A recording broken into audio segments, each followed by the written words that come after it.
The Midwich Cuckoos by John Wyndham. Chapter 1. No Entry to Midwich. One of the luckiest accidents in my wife's life is that she happened to marry a man who was born on the 26th of September. But for that, we should both of us undoubtedly have been at home in Midwich on the night of the 26th to the 27th, with consequences which I have never ceased to be thankful she was spared. Because it was my birthday, however, and also to some extent because I had the day before received and signed a contract with an American publisher, we set off on the morning of the 26th for London, and a mild celebration. Very pleasant too.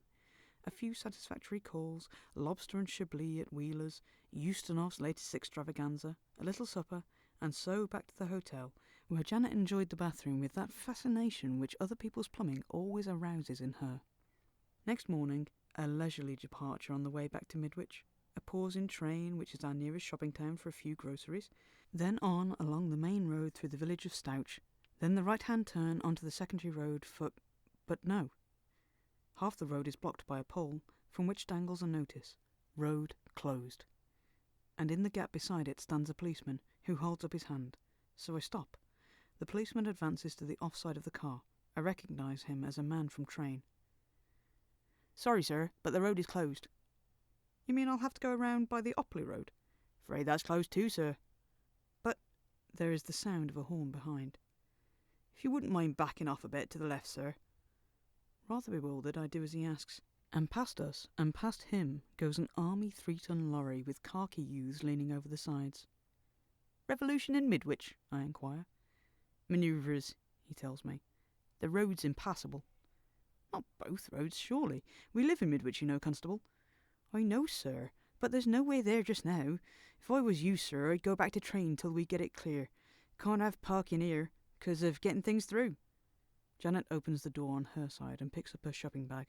"I'll walk on, and you come along when the road's clear," she tells me. The constable hesitates, then lowers his voice. "Seeing as you live there, ma'am, I'll tell you, but it's confidential, like. 'Tisn't no use trying, ma'am. Nobody can't get into Midwich, and that's a fact." We stare at him. "But why on earth not?" says Janet. "That's just what they're trying to find out, ma'am. Now, if you was to go to the Eagle in train, I'll see you're informed as soon as the road's clear." Janet and I looked at one another.